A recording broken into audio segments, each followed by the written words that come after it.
designers' goals are to get a design project completed and photographed so that they can build their portfolios so that they can get published and they can get more clients from those projects. But unfortunately, most designers are faced with the fact that not all projects get complete. There are a few factors that are the reasoning for why those projects do not get complete, and we want to talk about that today. I find a lot of designers like to make excuses for their clients, or they like to think that they can fix or push their way through phases of a project, even when it's doomed from the start. So what we want to talk about today is what are some of the things that really are going to sort of incapacitate your ability to complete a project and possibly deteriorate or take away from your opportunity to have the project photographed, and how, as an interior designer, making sacrifices and adding more time on and maybe not billing for it or sacrificing a budget just to get a project completed may not be your best solution. Welcome to the Designer Discussions Podcast. Tune in each week where we discuss marketing, branding, PR, and business advice for design professionals.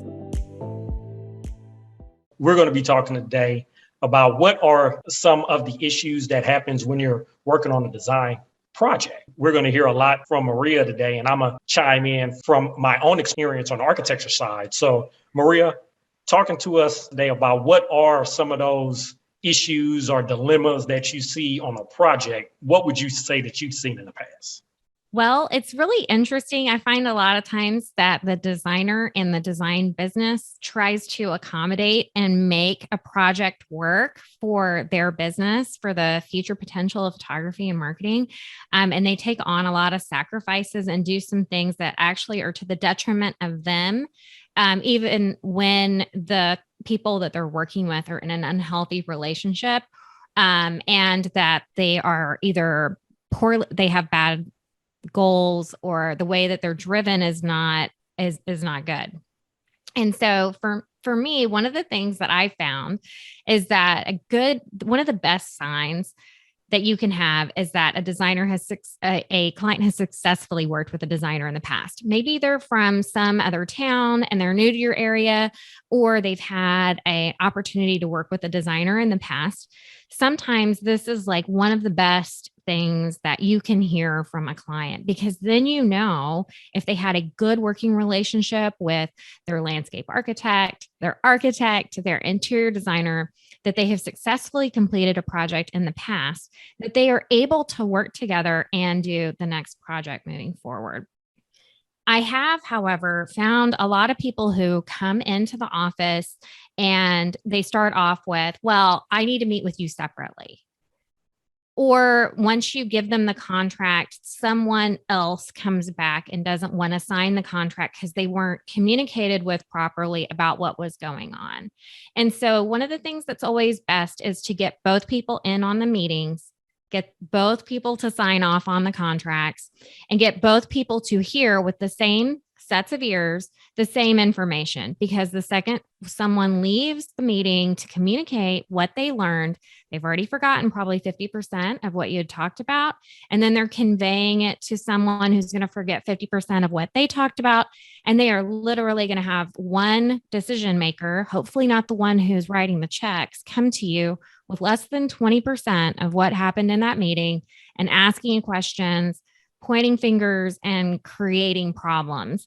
And so as interior designers, our responsibility isn't to make clients behave and act right, but it's just to create really good boundaries so that they have to behave correctly and they have to submit to you a little bit in the beginning, because if they're willing to agree to acting properly in the beginning, when you teach them how to work with you, then you're going to be set up for more success in the future. Jason, you were going to talk to me a little bit about one of your experiences with one of your clients. Yes. And I have to say what you talked about, making sure that you have both of the individuals involved, especially the ones that's actually writing the check. So I had the opposite experience. And so one of the residents that we designed, it was a husband and wife. And the wife was very involved in the process from the start. She set all of the guidelines, all of the particulars, and she knew everything. She already had everything laid out. She looked at magazines. She had everything clipped out that she wanted to have a certain way. We got, I'll say, about 3 months into the project. And we were in design development phase. So we already did most of the schematic design, most of the concept, and we were already in design development where we were looking at the FF&E, furniture, fixture, and equipment. And then we start to talk price. And so now, lo and behold, the husband shows up because he's not happy with the price, but he was not involved prior to in any of the planning process of schematic design, design development. And now he wants to say, why does this cost so much? We have a budget. It needs to be XYZ. And my question to him is, why are we just now hearing about this now as opposed to early on in the process? And so that caused a lot of issues. And for about a month or two afterwards, I spent a lot of time as a marriage counselor and and just, trying to get everybody back on the same page. And so that took about 2 months, but eventually the project got completed, but there was some angst in there within that 2 months that honestly could have all been avoided if the husband was involved from the outset of the project. So what's really interesting is that I've had even these situations where the husband will hire me and say, hey, I need you to help my wife. And it's very interesting because I actually had a situation where the wife was coming here from a foreign country, but she spoke English fluently. And that there was never a language barrier of any type. And so one day he came to me and said, I'm sorry, but she doesn't speak good enough English to have understood that she spent this much money on these items. And so I had been taught multiple times throughout the process over and over again that the ultimate decision maker is technically the person who writes the check. It doesn't matter who the person, runs off scot-free and goes and does stuff on their own or on the side. You really don't want to be in a situation where you're polarizing the couple against each other in any way, because what that does is that creates an issue where you might have the project sold before you even completed it. I've seen projects where when the relationship's not working out, or when there's so much contention in the project that the house, once it's almost complete, will be put on the market. I've had projects I haven't been able to photograph because the person who bought the house changed like 2 or 3 paint colors and brought in her own designer. And so it's really hard as a designer to think that if we work hard enough, if we do enough, if we can satiate or help these people out enough, that they are going to be happy. The reality is, I feel like as an interior designer, we spend the largest chunk of time. Like I have a graphic I put on Instagram where it shows like a pie, and the smallest sliver of the pie is design time. And the rest of it is what I call comforting the client. And I feel like the majority of what I do for work, and I think most interior designers probably feel the same way, is that we educate and we create comfort during a highly stressful time in their life, right? And one of the things that I've learned that happens is that I get people who think that the bigger house is going to make them more happy, that the more expensive house is going to make them more happy. But realistically, putting in $5,000 dishwashers does not make anyone happier. It kind of stresses them out, makes them more irrational if there is an error or an issue with them. I mean, when someone's going from using like a $750 KitchenAid dishwasher to something that's a lot more expensive, they are highly, highly aggravated and disappointed when it's been freshly installed, it's been up and running for a few weeks, and they find out they need to use different types of dish tablets, and that the more expensive dishwashers don't have drying mechanisms in them, that they use condensation to dry the dishes. And so when you're using condensation to dry the dishes, they come out and they can be a little bit wet if they're not glass or metal. So if you throw in a plastic cup, that thing's going to be soaking wet, your plastic Tupperware. So when someone's going from A house where they're used to having plastic cups and plastic Tupperware and a $750 American-made KitchenAid dishwasher that has a heating mechanism, that has a dryer on the dishwasher.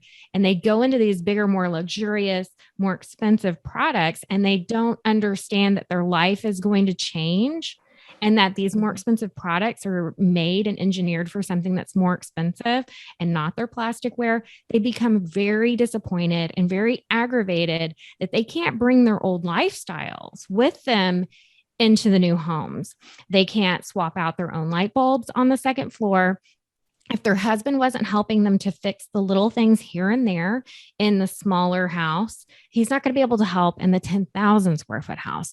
You have to have a handyman. Are you comfortable with hiring someone to be your home support system to help you with things? You actually have to create a greater breadth of anonymity from your spouse and be more of someone who can do house management as almost one of your jobs and your tasks that you would be adding on to your already full schedule. And if you don't feel like you want to add more on, if you don't feel like you want to be more responsible for or have to deal with appliance repair people when your $10,000 refrigerator has like an issue, then the bigger, more expensive homes don't create happiness. And so if you're miserable in the small house, you're going to be miserable in the big house.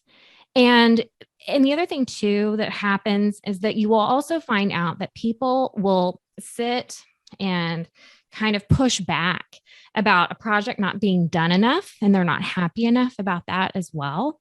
And the reality is, you can always look back into someone's life. You can look into who they are and where they've been. And if they've had happiness in the small house, if they've had happiness in their marriage in the small house, they will continue to be a happy client and they will be happy in their new space. But when you're dealing with people who are unhappy and all they want to talk about is how miserable they are and how everything is bad, or how once they get into the bigger house, it's going to make them more happy. I mean, I have people come to me all the time and say, look, my open floor plan, big, open, beautiful mansion I live in is so loud and annoying, and I can't get away from my family members, and there's no private spaces. I really feel like there's an echo always. I really wish my rooms were all closed off. So even the bigger the spaces are, the more you have, it just adds to your burden and it adds to your problems. And so whenever a designer thinks that they can fix an inner, in-depth, deep hole that someone has in them about why it is that the house is going to create, societal success, or why that house is going to make their family so much happier because it wasn't happy before, you will find that they will never get to the goal. And as the designer, you will never get them there either. And no sacrifices you make working is going to solve that. And so I just like to have open conversations about these things. When someone comes in and they're like, well, I want this really big house. I want these 2-story tall ceilings throughout. And, but then they're walking me through their home with like a 9-foot ceiling, and they point out that they can't get their husband to change out their light bulbs, or that the smoke detector goes off and they just wish they had someone who could come in and do that. That when I start asking them, like, are you comfortable with what your housekeeping bill is going to be? Are you comfortable with having someone who comes in and changes out your light bulbs, and that you have to schedule them regularly, and it's part of your agenda to have your filters and your air conditioning units all swapped out seasonally, that you might have to buy a different type of dishwasher detergent for your more expensive dishwashers, that you will have these issues and they will always happen and they will go on for a long time. And something that might have been $1,500 to fix in your previous house might cost you $10,000 to $15,000 to fix in the future. Do you feel comfortable with that? I mean, I've had people before look at me and balk about spending money on furniture when I know their tax bill is going to be in the $45,000 to $50,000 a year price just for property taxes on that house alone. And I'm like, well, you do know it's going to cost you $50,000 to $65,000 to live in this house per year, just in property taxes. That doesn't include all of your utilities and all of your other expenses that you're going to have to be in this house. So why is it that you think $150,000 to furnish it so that you can live in it and it'd be beautiful for the first few years? You're not already spending that money somewhere else. And it's those types of conversations and it's those types of things that really need to be talked about early on in the game, because you will find so many people are coming to you looking to fix their marriages. So Maria, let me ask you a question. So when you see the red flags pop up, like what does it take for you to turn down a project? I mean, it just helps you be prepared going into it, or does it come to a point where you actually say, okay, I don't think this is worth it, or the risk of not completing the project is so great that I'd rather not get started with it, which would be hard, to turn down a really nice project. But that's the thing, is I think a lot of interior designers think that no matter what, they can get a project to finished. Mm-hmm. I think that they commit at anything and say, grumpy client, I can fix this. I can do some things to get this project completed. I think everybody needs to understand we don't have a superpower to change someone else's life. And that we need to know when to protect ourselves, and that we need to know that when we are working with people, like a lot of times what I will do if I have a couple that is very problematic and they need to sit in the furniture and I know they may want to return something, I will not provide any furnishings. I will make suggestions of items that they can go out and spend the weekend shopping together. A big issue that I find is that a lot of my couples think that home design is a relationship activity, and that they go out and like to, on the weekends, go look at model homes and do all of that stuff, which is fine when they decide that once you get enlisted that they keep you in the loop and they're not going outside of you and doing stuff. But there's a point at which you can tell you no longer have any control. I like to call the client that I want to step away from an unmanageable. And they're called unmanageable for a reason, because they don't follow the rules. They don't have boundaries. And even if you were to tell them something is better for them, they have to go and do the opposite just to prove you wrong. Those are the people that you just have to step away, because all they're going to do is cause stress and heartache and damage to you. They're going to make you not sleep at night. They're going to cause you to have issues with how you feel about your business or how you feel about who you are as a person. And so, I just like to call it, I wouldn't call it that there's a one red flag, because you could work with a red flag client under red flag circumstances and still make it profitable and still do everything that needs to be done if you have really good boundaries and you have rules and everything's in place. But the reality is, when you get someone who's completely and totally unmanageable, you're never going to have any kind of stamp of approval on the project in the end. You will see someone in a lawsuit with their builder or their architect before the project ends. You might even be sucked into it. And those are the things that you just want to pull back from. And typically, if someone is bad talking their previous people that they've ever hired, usually means, once again, they're not able to be made happy and they can't communicate what could make them happy. I'm not saying that someone who has a really good resource of the therapeutic modalities, I guess you could say, that they've got worked into their businesses, that those people can't get them through some of those issues before they're making design decisions. But it's a question of, do you feel solid about your job as an interior designer and charging $150 or $200 an hour to listen to and complain about to complain about their spouse, to complain about how they don't have the right budget and that they're doing all this stuff from the wrong motivations. So I've sort of put together a Maslow's hierarchy of needs. I have a graphic on my website, and we can stick it on ours for this podcast in particular, but it just talks about the real reasons why people need something. They want it for safety as the bottom base of that Maslow's hierarchy of need. And if someone is choosing it because it makes them safe and secure, that's usually a pretty solid reason for why they're doing it. And then as they start working up the pyramid, it becomes that they're trying to please other people. They're trying to achieve acceptance. You can never create acceptance for someone else through design. And so if someone walks in the door and you know that they're there to try to achieve acceptance, then you have to say, hey, look, I can't create that for you. But what I can do is I can create something that meets your base needs. And I can do, like, for example, I had one couple have me come out and they were like in a 6,000 square foot home in Texas. And they said, hey, we need you to redo this house with furnishings and things and make it look cool, nothing architectural. And we'd like to have it already work for our new place in New York. And I said, great. Can I get the plans and all the information on the house in New York? And they said, well, we haven't picked one out yet or bought it. I said, well, I'm sorry. I cannot design for something that doesn't exist. And I walked away from that project. And so that's the thing, is that you can't design for something that doesn't exist, and that's outside acceptance. So when your client can get all the way up Maslow's hierarchy of need and understand that things outside of them doesn't make them happy, and that their home isn't the source of happiness for everyone else in it, which is like the biggest burden women carry when they walk in the design office.